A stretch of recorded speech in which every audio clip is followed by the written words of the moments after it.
The first signal is never pain. It's silence, a quiet dulling of edge, a fading of drive, a sense that something once automatic now requires effort. And most men never realize their biology has been negotiating with their habits for years. And that realization is where this begins.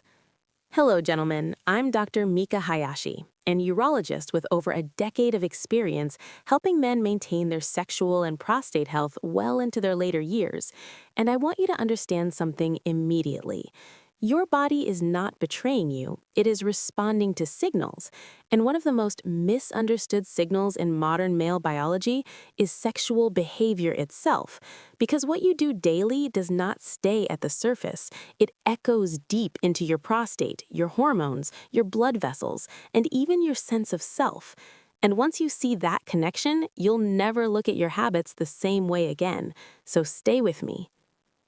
Every day, your prostate sits at the crossroads of pleasure and longevity, quietly responding to pressure, blood flow, inflammation, hormones, and neural signals. And when a man masturbates daily, the prostate does not judge the act, it measures the environment, asking a simple biological question: is this body thriving or merely coping? And that answer determines whether tissue remains resilient or slowly stiffens with age. And the consequences of that decision are unfolding right now, even if you can't feel them yet. The prostate is not just a gland, it is a sensor, tuned to testosterone rhythms, dopamine pulses, and vascular integrity, and frequent ejaculation can be either a release valve that maintains fluid movement or a compensatory behavior masking deeper metabolic dysfunction, because biology never isolates cause from context, and the difference between health and decline is hidden in the signals surrounding the act, which most men never consider until it's too late. When ejaculation occurs, the prostate contracts rhythmically, flushing secretions and reducing stagnation, and under the right conditions, this can support prostate comfort and circulation, but only if the hormonal terrain is strong, inflammation is low, and blood vessels are responsive. Because without those foundations, repetition does not equal renewal, it accelerates fatigue. And this is where many men unknowingly cross a threshold they never intended to cross. Testosterone is not just a sex hormone. It is a permission signal for repair, confidence, and cellular order. And daily sexual stimulation without corresponding physical challenge, deep sleep, and metabolic discipline can desensitize dopamine pathways while lowering androgen signaling efficiency, leaving the prostate bathed in weaker instructions. And when hormones lose clarity, tissues lose direction, and this subtle loss of direction is how aging quietly begins. Blood flow is the language the prostate understands best, and nitric oxide is its translator, expanding vessels, delivering oxygen, removing waste. And when masturbation is paired with sedentary living, insulin resistance, and poor sleep, blood flow becomes erratic, pressure builds, and the gland shifts from supple to reactive, a change that feels insignificant at first, but writes its consequences slowly into the future. Men often believe aging arrives suddenly, but in truth, it is rehearsed daily through small compromises, and the prostate records those compromises faithfully, responding to chronic comfort with stiffness and to controlled stress with strength, because male biology evolved under challenge, not convenience, and the body you inhabit today is the memory of the stress you exposed it to yesterday, which is why what comes next matters so much. Mitochondria, those microscopic engines inside your cells, are the true drivers of masculine energy, and when daily habits fail to stimulate them through movement, fasting windows, and thermal stress, sexual behavior becomes a drain rather than a charge, pulling from a system that is no longer being replenished, and the prostate, highly sensitive to energy availability, begins to operate in conservation mode, a state designed for survival, not vitality. This is why two men can masturbate every day and experience entirely different outcomes, because one is signaling abundance through disciplined living, while the other is signaling scarcity through chronic overstimulation, poor nutrition, and fragmented sleep. And the prostate responds accordingly, either maintaining elasticity or slipping into low-grade inflammation that slowly erodes comfort, function, and confidence. Insulin resistance is one of the most overlooked saboteurs of male sexual health because when blood sugar remains elevated, endothelial cells lose their responsiveness, nitric oxide production drops, and the prostate is forced to operate in a low-oxygen environment. And no tissue thrives without oxygen, especially one so dependent on rhythmic contraction and relaxation, which is why metabolic health quietly dictates sexual destiny. Fasting, when applied intelligently, restores metabolic flexibility, lowers inflammation, and sharpens hormonal signaling, allowing the prostate to reset its sensitivity to testosterone and blood flow.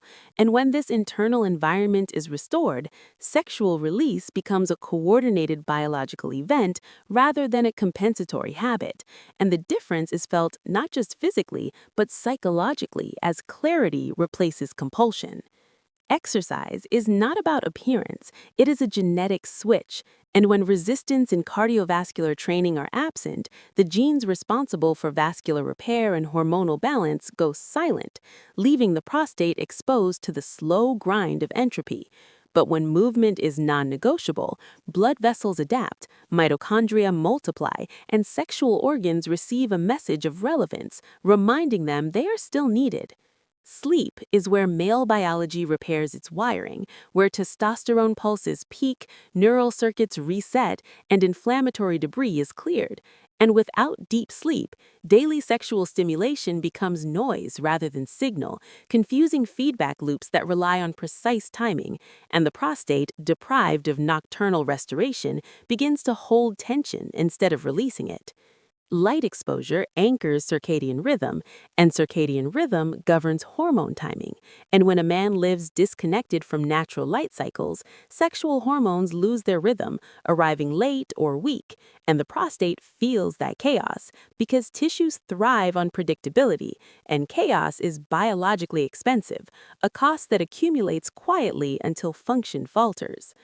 Cold and heat exposure train vascular resilience, teaching blood vessels to expand and contract with precision. And when these stresses are absent, circulation becomes lazy, pooling pressure where it shouldn't, including the prostate. But when embraced, even briefly, they restore responsiveness, making every contraction more efficient, every release cleaner, and every signal clearer. Dopamine is not pleasure, it is pursuit, the chemical expression of direction.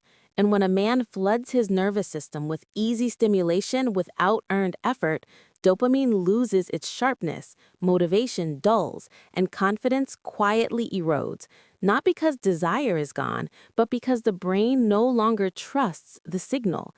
And the prostate, wired into this neuroendocrine network, feels that mistrust as tension, holding instead of releasing, guarding instead of flowing, a pattern that many mistake for aging when it is actually desensitization slowly rewriting function.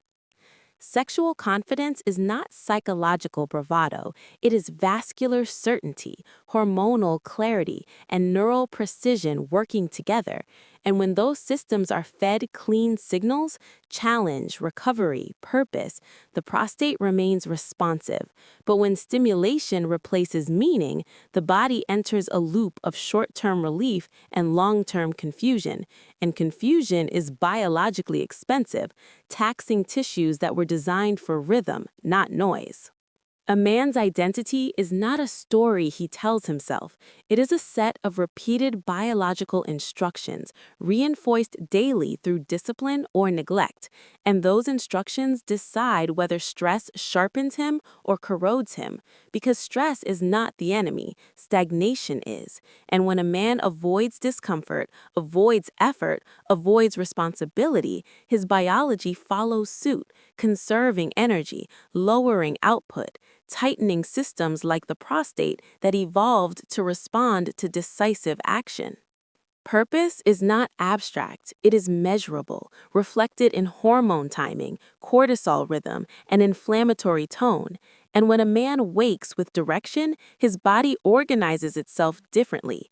Blood flows more efficiently, testosterone signaling becomes clearer, and sexual organs receive a message of relevance.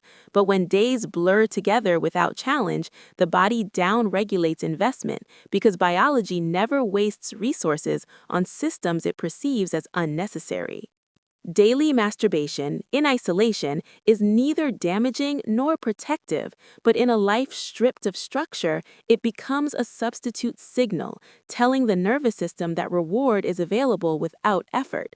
And when reward detaches from effort, dopamine circuitry rewires, motivation collapses inward, and sexual function becomes disconnected from vitality, leaving the prostate operating in a low-grade defensive state that feels normal only because decline happens quietly.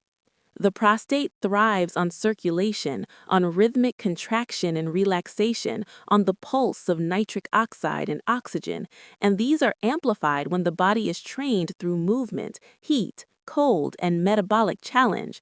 But without those inputs, circulation becomes sluggish, pressure accumulates, and tissues adapt by stiffening, not because they are failing, but because they are responding logically to an understimulated environment. Inflammation is not dramatic, it is subtle, persistent, and patient, and when insulin resistance, poor sleep, and chronic stress coexist, inflammatory signals reach the prostate daily, altering tissue behavior one microscopic decision at a time, decisions that add up over years, shaping whether a man experiences ease or discomfort, strength or fragility, confidence or hesitation. What most men never realize is that the body does not age uniformly. It ages selectively, preserving what is demanded and discarding what is neglected.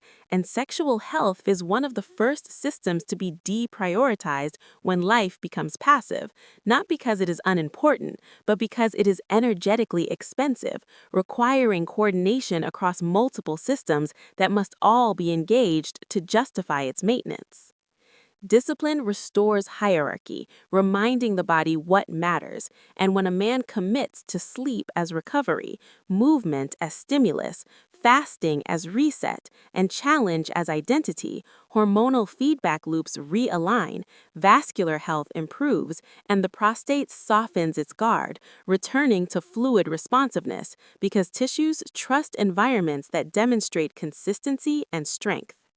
Aging, then, is not a cliff, but a gradient, and that gradient steepens or flattens depending on the signals you send, because genes are not commands, they are options, waiting for instruction, and lifestyle is the hand that selects which options are activated, including those governing inflammation, repair, and sexual resilience.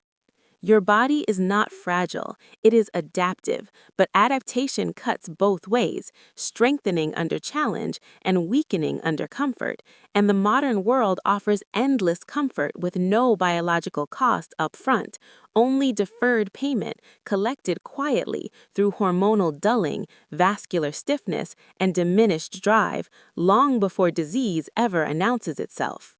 The prostate is not failing you, it is reporting to you, communicating through sensation, function, and response, reflecting the environment you have created. And once you understand that, guilt dissolves into responsibility, because responsibility implies control, and control is the foundation of confidence. You are not meant to suppress desire, nor to indulge it blindly, but to integrate it into a life that demands strength, clarity, and presence, where sexual expression is an extension of vitality, not a compensation for its absence. And when that integration occurs, sexual health stops being something you worry about and becomes something you embody. This is the moment many men realize their decline was never inevitable, only unchallenged, and that realization changes posture, breath, and intention, because awareness itself alters biology, sharpening attention, improving decision-making, and restoring agency over systems that were never lost, only dormant. Your vitality is not gone. It is waiting for a signal strong enough to justify its return, and that signal is built daily through choices that may seem small but compound relentlessly, shaping the man you will inhabit years from now, because the future body is always listening to the present mind.